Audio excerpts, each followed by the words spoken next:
사순절 5번째 주를 맞이하고 있는데요. 여러분은 사순절을 어떻게 보내고 있습니까? 사실 개신교는 절기가 굉장히 약하죠. 큰 의미를 부여하지 않는 경우가 많이 있는데요. 사순절은 예수님의 부활을 기념하면서 40일 동안 준비하는 시간입니다. 사순절 의미가 크게 다가오지 않는다 할지라도 이 사순절이라는 기간, 앞으로 부활절까지 2주간 남았는데 2주 동안 예수님을 더 깊이 묵상하고 또 생각하고 틈날 때마다 예수님께 기도할 수 있는 저와 여러분 되었으면 좋겠습니다. 토니 쉐이라고 하는 아시아계 미국인이 1999년 제포스라고 하는 신발 회사를 세웠습니다. 온라인 전문 쇼핑몰이었었는데요. 이 쇼핑몰은 10년 만에 급성장해서 2009년에 아마존닷컴에 팔리게 되는데요. 팔릴 때 가격이 무려 12억 달러나 되었습니다. 하나로 환산하자면 거의 1조 3천억 원 가량의 엄청난 돈에 팔렸습니다. 자본금 2억 원 정도에 불과했던 이 작은 회사가 10년 만에 급성장해서 아마존이 합병하게 되었는데요. 제포스 기업을 연구한 경영학자들은 이렇게 기업이 급성장하게 된 것은 CEO의 경영 철학에 있었다고 이야기를 하고 있습니다. 토니 쉐이라고 하는 사람은 10가지 핵심 가치를 가지고 회사를 운영했습니다. 그 10가지 핵심 가치 중에 가장 중요하고 최고의 가치는 첫 번째 가치였는데요. 그것은 고객 감동입니다. 고객을 위한 서비스, 고객을 위한 일에 모든 것을 다 투자하겠다, 힘을 쏟겠다라는 것이죠. 그래서 제포스 회사는 고객에게 감동이 되는 일이라면 무슨 일이든 다 했습니다. 배송도 최대한 빨리 했고 반품도 무엇이든지 그냥 다 받아들이고 그렇게 운영을 했습니다. 이 회사는 콜센터를 운영하는 방식도 남달랐습니다. 보통 회사들이라면 콜센터를 통해서 빠른 시간 안에 많은 사람들에게 접근해서 많은 물건을 팔고 문제를 빨리 해결하는 것이 목적이었을 텐데 이 회사는 그게 목적이 아니라 콜센터를 통해서 고객에게 감동을 주는 것이 목적이었습니다. 그래서 이런 일이 있었다고 합니다. 어느 날 하루는 한 사람이 밤중에 콜센터에 전화를 걸었습니다. 전화를 걸어서 신발을 주문하는 것이 아니라 피자를 주문했습니다. 피자 한 판 배달해 주세요. 전화를 잘못 건 것이죠. 통상적이라면 잘못 걸었습니다 하고 전화를 끊을 텐데 이 회사는 전화를 그냥 끊지 않고 전화 건 사람 집 주위에 문을 연 피자집 가게 전화번호를 알려줍니다. 그 전화번호로 피자를 주문할 수 있도록 도와줍니다. 심지어 어떤 사람이 결혼식 날 결혼식장에 가는데 내 검은 양복에 어울릴 신발, 구두가 무엇이냐고 상담 전화를 하기도 합니다. 그런 희한한 전화가 올 때마다 그냥 끊어버리지 않고 성심성의껏 대답을 해 주었습니다. 고객들이 그런 것을 통해서 감동을 받게 되었던 것이죠. 제포스가 창립 10년 만에 엄청난 회사로 성장할 수 있었던 것, 그것은 그들이 무엇을 추구해야 할지 그 핵심 가치를 알고 있었기 때문입니다.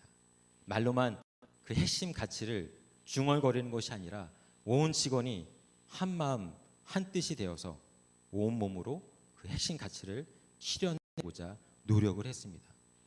그렇게 했을 때 10년 만에 이 회사가 성장하게 되었고 수많은 고객에게 기쁨과 만족을 끼치는 회사가 될 수가 있었던 것이지요. 핵심 가치가 그렇게 중요합니다. 어떤 가치를 가지고 살아가느냐, 그것이 그 사람, 그 회사, 그 단체를 만들어 가기 때문에 그렇습니다. 여러분, 그렇다면 우리가 믿고 따르는 예수님에게도 핵심 가치가 있었을까요? 예수님에게도 어떤 비전 선언문과 같은 그런 것들이 있었을까요? 물론입니다. 예수님도 자신이 감당해야 될 그 사역을 위한 핵심 가치, 사명 선언문, 그런 것들을 가지고 있었습니다. 그것은 바로 오늘 본문에 나오는 말씀입니다. 본문 말씀 4장 18절 19절 말씀을 다시 한번 읽어보면 좋겠는데요. 같이 함께 한 목소리 읽겠습니다. 주의 성령이 내게 임하셨으니 이는 가난한 자에게 복음을 전하게 하시려고 내게 기름을 부으시고 나를 보내사 포로된 자에게 자유를, 눈먼 자에게 다시 보게 함을 전파하며 눌린 자를 자유롭게 하고 주의 은혜의 해를 전파하게 하려 하심이라 하였더라. 여러분, 이 말씀 예수님에게 있어서 굉장히 중요한 말씀입니다. 왜냐하면 이 말씀은 예수님이 처음으로 공적인 자리에 서서 선포하셨던 말씀이기 때문입니다. 세례를 받으신 다음에 유대인 회당에 올라가셔서 대중을 향해서 선포하셨던 첫 번째 말씀입니다. 이 말씀을 선포하시고 예수님은 이 땅에서 3년간의 공적인 삶을 살아가셨습니다.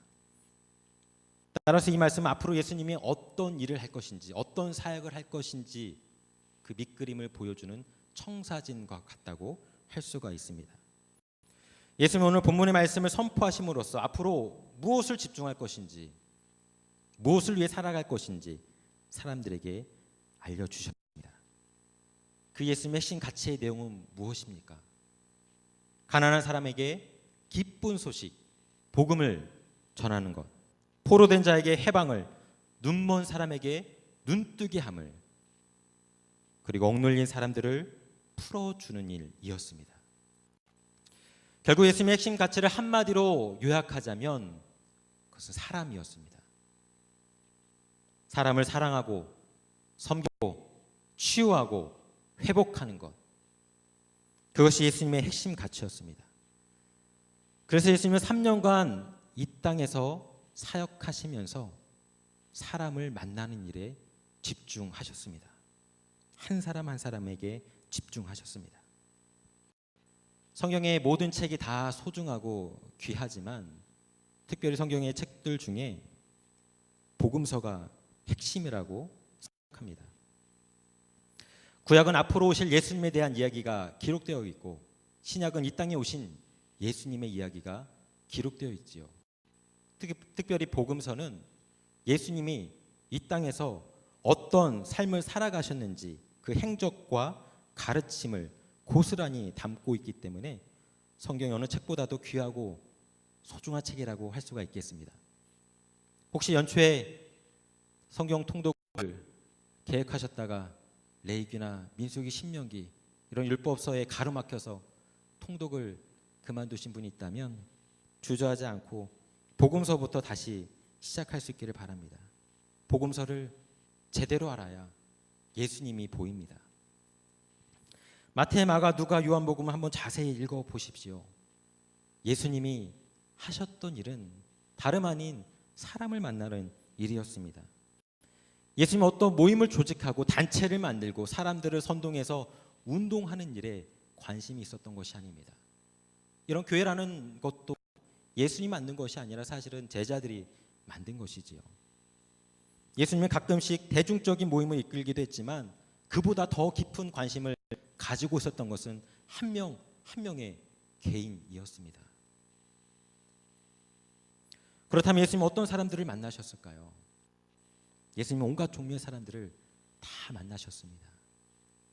부자와 가난한 사람, 많이 배운 사람과 못 배운 사람, 이방인과 유대인, 남자와 여자, 노인과 아이, 보수주의자와 진보주의자, 사람을 가리지 않고 예수님은 만나 주셨습니다.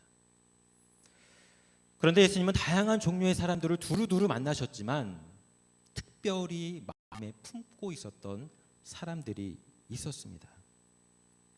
사회에서 버림받고 소외당하는 그런 사람들에게 예수님은 더 많은 관심을 가지고 있었습니다. 이 사회에서 사람 취급받지 못해 인간 이하의 삶을 살고 있는 사람들에게 예수님은 관심을 가져주셨고 그들을 마음속에 품어주셨고 그들을 만나주셨습니다. 그래서 예수님은 거지를 만났고 문둥병자를 만났고 장애인을 만났습니다. 병든 자를 만났고 힘이 없는 어린이들을 만났고 사람들에게 손받는 세리들을 만났습니다. 천대받는 과부와 여인들을 만났고 유대인들이 그토록 싫어하는 사마리아인을 만났고 이방인을 만났습니다. 예수님 만난 사람들을 가만히 살펴보면 예수님에게 아무런 이득이 되지 않는 사람, 아무런 도움이 되지 않는 사람들 뿐이었습니다. 오죽하면 예수님 만나는 사람들을 보면서 바리새인과 서기관들은 조롱하며 소리쳤죠. 예수는 세리와 죄인들의 친구다라고 말입니다. 그럼에도 불구하고 예수님은 저들의 말에 개의치 않으시고 수혜받는 자들에게 다가가 주셨습니다. 그들에게 기쁜 소식, 복음을 전해 주셨고 위로해 주셨고 참 자유를 주셨고 질병을 치유해 주셨습니다. 그래서 예수님 만난 사람마다 이전과는 전혀 다른 참된 인간다운 삶을 살게 되었습니다. 이처럼 사람을 향한 거룩한 사랑을 품고 그들을 돕고 살리는 것, 그것이 바로 예수님의 핵심 가치였습니다. 그 핵심 가치를 최종적으로 완성하기 위해서 예수님은 십자가에 달려 돌아가셨던 것이죠. 그리고 다시 부활하셔서 이제 예수님을 따르는 제자들이 그 핵심 가치를 다시금 이어가기를 소망하면서 하늘로 올라가셨습니다. 여러분, 우리 신앙을 가리켜서 그리스도인이라고 합니다.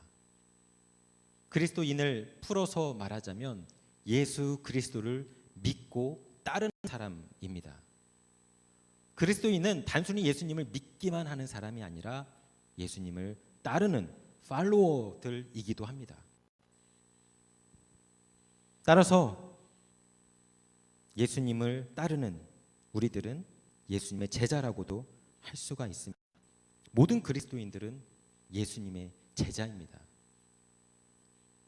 그렇기 때문에 우리는 예수님이 가지고 계셨던 그 핵심 가치를 공유할 수 있어야 합니다. 나의 것으로 삼고 추구해야 합니다. 예수님처럼 사람을 사랑하고 섬기고 치유하고 회복하는 그 일에 우리도 동참할 수 있어야 한다는 겁니다. 그리스도인들의 모임인 교회 역시 마찬가지죠. 교회 역시 예수님이 가지고 있던 핵심 가치를 우리의 핵심 가치로 삼고 거기에 집중해야 합니다. 여러분이 보시기에는 어떻습니까? 오늘 많은 교회들이 이 땅에 있는데 이 땅에 있는 교회들이 예수님의 핵심 가치를 마음속에 품고 따르고 있는 것 같습니까? 예수님의 핵심 가치를 따라 사람을 섬기고 치유하고 살리는 그 귀한 사명을 제대로 감당하고 있는 것 같습니까? 안타깝게도 많은 교회들이 그 핵심 가치를 따르지 못하는 것 같습니다. 오늘 수많은 교회 가운데 문제가 가득하지요. 문제가 없는 교회가 없을 정도로 문제로 인해서 힘들어합니다. 교회들이. 왜 이렇게 교회마다 병들어 있고 아파하고 있을까요? 어쩌면 그것은 예수님의 핵심 가치를 따르지 않고 세상의 헛된 욕망을 따르고 있기 때문에 생겨난 질병이 아닌가 싶습니다. 교회가 예수 그리스도의 말씀대로 운영되는 것이 아니라 세상의 가치를 쫓아가고 있기 때문에 혼란이 생깁니다. 사사기 맨 마지막 구절은 이렇게 끝나죠. 그때 이스라엘에 왕이 없었으므로 사람들은 저마다 자기 뜻에 옳은 대로 하였다. 지금 이 시대도 사사시대와 마찬가지로 하나님 아버지를 왕으로 삼지 않고 사람들이 왕이 되어서 자기 뜻대로 자기 소견대로 교회 공동체를 이끌어 가려고 합니다. 수많은 교회들이 예수님의 말씀과 예수님의 사역과 가르침과는 상관없이 세상의 논리에 따라가고 있습니다. 그래서 교회가 세속화되고 변질되고 병들어가게 되는 것이죠. 말씀이 아니라 참된 성경의 본질이 아니라 세상을 따라가게 되면 이 세상에서 아무런 영향을 끼치지 못하는 존재가 되고 맙니다. 많은 교회들이 급격한 성장을 통해서 교회도 커지고 교인들도 많아지고 돈도 많아졌지만 세상 사람들의 조롱과 손가락질도 동시에 커지게 되었습니다. 교회가 주님의 핵심 가치를 저버리고 세속적인 성장과 성공만을 추구했기 때문에 그렇습니다. 사람이 귀한지 그것을 깨닫지 못하고 사람을 품어주지 못하고 아껴주지 못하고 치유하지 못하고 회복시켜주지 못했기 때문에 나타나는 현상입니다. 2주 후 부활주일은 4월 16일이죠. 한국에서 세월호라고 하는 배가 침몰한 지 3년이 되는 해입니다. 얼마 전 인터넷에서 가슴 아픈 영상을 본 적이 있는데요. 진실을 밝혀야 될 사람들이 자꾸만 진실을 감추고만 있습니다. 여러분, 이 답답하고 고통스러운 상황 속에서 어느 부모가 두 발 뻗고 잠을 잘 수가 있을까요? 물에 빠져 죽은 아이들이 내 손자, 손녀, 내 아들, 내 딸, 내 동생, 내 조카라고 생각을 해보십시오. 이게 어떻게 보통 일입니까? 어떻게 조용히 가만히 있을 수 있겠습니까? 세월호 유가족 중에 교회 다니는 사람들이 76명이나 되었었다고 합니다. 개인적으로 저는 친분도 없고 얼굴도 본 적이 있지만 제 대학 선배도 그 사건으로 통해서 딸을 잃었더라고요. 그분의 아내는 교회에서 전도사로 사역하고 있고 그분의 어머니는 전국 여전도회 연합회 회장을 할 정도로 온 가족이 독실한 신앙인이었습니다. 크리스찬 유가족들은 자신들이 출석하는 교회에 찾아가서 우리를 위해서 울어달라고, 진실을 찾기 위해서 함께 싸워달라고 부탁했습니다. 많은 교회들이 처음 얼마간은 함께 울어주고 아파했습니다. 하지만 처음에 위로하던 그 마음은 시간이 지나면서 점차 사라졌습니다. 이곳저곳에서 이상한 이야기를 듣고 유가족들이 보상금을 더 많이 받기 위해 수작을 부린다고 그렇게 폄하했습니다. 심지어는 정치권과 유가족들이 결탁해서 현 정부를 해하려고 하고 불순한 의도를 가지고 그런 일을 벌이고 있다고 색안경을 끼고 바라보았습니다. 그래서 많은 사람들이 유가족을 향해서 이제 충분히 애도했다, 충분히 아파했다, 충분히 눈물을 흘렸다, 이제 그만하자, 잠잠하자, 조용하자 라고 이야기를 합니다. 기독교인들도 별반 다르지 않았습니다. 예수 믿고 죽은 아이들 천국 가니까 그만 울자, 여기서 끝내자. 교회 다니던 수많은 유가족들은 같은 교회 식구들의 냉랭한 눈초리가 부담이 되었습니다. 하나 둘 교회에 떠나갔습니다. 교회에서 위로받지 못하고 오히려 상처만 받았습니다. 그리고 76명의 유가족 중에 80% 가까운 사람들이 교회를 출석하던 교회를 떠나갔다고 합니다. 우는 자들과 함께 울어주지 않는 교회, 오히려 우는 자들 향해서 그만 울라고 소리치고 비난하고 꾸짖는 교회에서 더 이상 신앙생활을 할 수가 없었던 것이지요. 그곳에서 예수님을 만날 수가 없었던 겁니다. 여러분, 예수님은 과연 이러한 교회를 보면서 어떻게 생각하셨을까요? 그리고 예수님이라면 이러한 상황 속에서 어떻게 행동하셨을까요? 슬퍼하고 애통하는 자들은 복이 있다고 선포하셨던 예수님은 분명 슬퍼하고 애통하는, 가슴 아파하는 그 유가족들의 손을 붙잡고 그들과 함께 울어주고 그들과 함께 거리로 나가셨을 것입니다. 왜냐하면 우는 자들과 함께 울어주는 것, 소외된 자를 보듬어 주는 것, 그것이 그분의 핵심 가치였기 때문입니다. 여러분, 우리 역시 예수님의 마음을 가지고 이러한 사람들을 바라봐야 합니다. 자녀를 잃고 허무한 마음을 가늠할 수 없어서 고통스러워하는 이들, 진실이 무엇인지 알지 못한 채 괴로워하는 이들, 권력자들의 억압 속에 박해받고 절망하는 그런 사람들을 바라보면서 함께 아파하고 울어주고 위로하고 기도해 주어야 합니다. 그것이 예수님의 마음이고 예수님을 따르는 신앙인들의 마음이 되어야 합니다. 오늘날 무너지고 있는 교회가 다시금 살아나기 위해서는 본질로 돌아가야 합니다. 사람으로 돌아가야 합니다. 사람을 사랑하고 섬기는 일에 온 마음을 쏟아야 합니다. 사랑하는 성도 여러분, 사람을 핵심 가치로 삼으시고 내세우셨던 예수님과 그의 제자들은 성경을 통해서 끊임없이 사람 사랑하는 것, 이웃 사랑하는 것, 형제 자매를 사랑하는 것, 그것이 중요하다고 우리에게 이야기를 하고 있습니다. 언제 법학자들이 예수님에게 질문합니다. 예수님, 영생을 얻으려면, 구원을 얻으려면 어떻게 해야 합니까? 예수님께서 누가복음 10장 27절에 이렇게 말씀해 주시지요. 네 마음을 다하고 목숨을 다하며 힘을 다하며 뜻을 다하여 주 너의 하나님을 사랑하고 또한 내 이웃을 내 자신과 같이 사랑하라. 하나님을 사랑하고 이웃을 사랑해라. 보이지 않는 하나님을 어떻게 사랑하는가?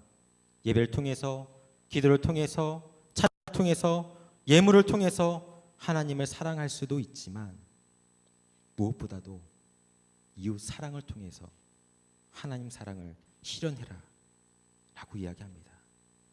예수님은 늘 하나님 사랑과 이웃 사랑을 동시에 이야기합니다. 눈에 보이지 않는 하나님 사랑은 눈에 보이는 이웃 사랑을 통해서 완성된다고 이야기를 합니다. 그래서 요한일서 4장 20절에 이렇게 기록되어 있습니다. 누구든지 하나님을 사랑하노라 하고 그 형제를 미워하면 이는 거짓말하는 자니 보는 바 그 형제를 사랑하지 않는 자는 보지 못하는 바 하나님을 사랑할 수 없느니라. 눈에 보이지 않는 하나님을 사랑한다면 눈에 보이는 형제, 자매, 이웃을 사랑하는 것은 마땅하다는 말입니다. 하나님을 사랑한다 말하면서도 내 이웃을, 내 주위에 있는 사람을 사랑하지 못한다는 것은 그것은 거짓된 신앙이라고 이야기를 하고 있습니다. 사도 바울도 갈라디아서 5장 14절에서 이렇게 이야기하고 있습니다. 온 율법은 내 이웃 사랑하기를 내 자신같이 하라 하신 한 말씀에서 이루어졌나니. 온 율법, 성경 전체를 상징하는 말입니다. 성경 전체를 한마디로 요약하자면 내 이웃을 사랑하는 것이다 라고 사도 바울은 이야기합니다. 성경 1189장 이 모든 장을 한 단어로 요약하자면 내 이웃 사랑이다 라는 그 이야기입니다. 야고보사도 역시 야고보서 2장 8절에서 이렇게 이야기하죠. 너희가 만일 성경에 기록된 대로 내 이웃 사랑하기를 내 몸과 같이 하라 하신 최고의 법을 지키면 잘하는 것이거니와. 내 이웃을 내 몸처럼 사랑하는 것, 그것이 성경이 가르쳐주는 최고의 법이라고 야고보 사도 역시 이야기해주고 있습니다. 여러분, 예수님과 예수님의 제자들은 성경의 핵심이 무엇인지 분명히 알고 있었습니다. 사람을 사랑하고 섬기고 보듬어 주는 것, 그것입니다. 사람을 사랑하는 것은 그렇기 때문에 다만 예수님의 핵심 가치가 아니라 성경 전체의 핵심 가치라고 할 수도 있습니다. 여러분, 그렇게 우리들도 이 핵심 가치를 품고 살아갈 수 있어야 합니다. 이 핵심 가치가 우리의 삶 가운데 실천될 때 그것은 나를 풍요롭게 만들 뿐만 아니라 내 주위의 이웃들도 풍요롭게 만들 수가 있습니다. 사랑하는 성도 여러분, 사람이 중요합니다. 사람이 소중합니다. 내 옆에 있는 사람이 중요합니다. 옆에 있는 사람 한번 보시죠. 여러분, 우리 예수님께서 나만을 위해서 죽으신 것이 아니라 내 옆에 있는 사람을 위해서도 죽어주셨습니다. 나만을 사랑하는 것이 아니라 내 옆에 있는 사람 또한 사랑해 주셨습니다. 비록 나와 생각도 다르고 가치관도 다르고 생활 형편도 다르고 정치관도 다르다 할지라도 예수님은 모든 사람을 동일하게 사랑해 주십니다. 그렇기에 우리는 우리 주위에 있는 형제 자매들에게 긍휼을 베풀어야 합니다. 긍휼한 마음을 가질 수 있어야 합니다. 상처받은 사람이 있다면 위로해 주십시오. 왜 그런 일 때문에 마음 아파하느냐고 나무라거나 꾸중하지 마시고 꼭 안아주십시오. 말없이 그들의 귀에, 그들의 소리에 귀를 기울여 주시고 공감해 주시고 위로해 주십시오. 낙심한 사람이 있다면 왜 이렇게 의지가 약하냐고 비난하지 마시고 그와 함께 있어 주십시오. 언젠가 스스로 알아서 일어나겠지라고 생각하며 모른 척하지 마시고 먼저 한 발짝 다가가 주십시오.